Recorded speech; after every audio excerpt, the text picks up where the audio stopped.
Takže čaute, ja vás vítam pri druhom korčuliarskom kurze a dnes sa naučíme 3 nové prvky. Minule sme si povedali, ako sa z ľadu postaviť a ako sa naučiť chodiť a dnes môžeme ísť ďalej. Úplne také prvé cvičenie na sklz je dobré tzv. Lietadlo, čiže je to obyčajné väzenie sa na dvoch nohách. Je veľmi dôležité, aby ste nohy nemali od seba, ale čo najbližšie pri sebe, čiže nohy spolu. A teraz sa poďme pozrieť na to, čo to lietadlo vlastne je.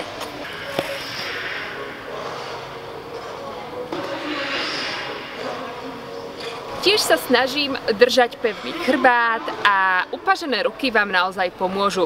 Možno vám to príde divné, ale je to celkom dôležitá pomôcka, ktorá vám pomôže udržať lepšie stabilitu. Druhý prvok, ktorý sa naučíme, bude sa volať vozíček a je to tzv. Drep. Pri vozíčku sú dôležité 3 zásady. Prvá je tá, ktorú už poznáte z lietadla, že nohy držíme spolu.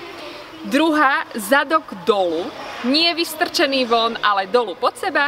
A tretie pravidlo je, že ruky ťaháme pred seba.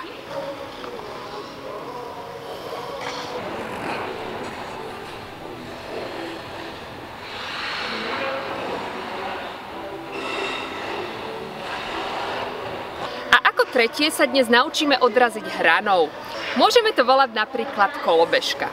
Pri odraze hranou je dôležité to, že sa odrážame vnútornou hranou. Pozrieme sa na to. Hrany na korčuliach máme vnútorné a vonkajšie. Môžete si to kľudne vyskúšať, aby ste to vedeli lepšie rozlíšiť. A toto znamená, že stojím logicky na dvoch hranách.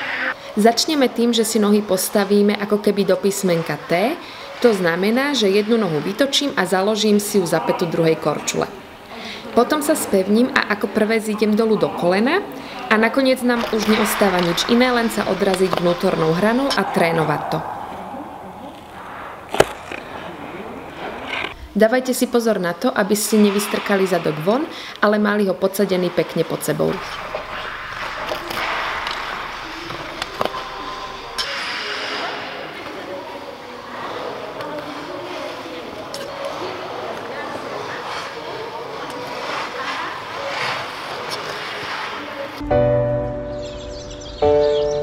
Takže to by bolo z dnešnej druhej hodiny všetko. Dúfam, že sa vám video páčilo a v niečom vám pomohlo. Vidíme sa zase niekedy inokedy. Majte sa krásne a čau.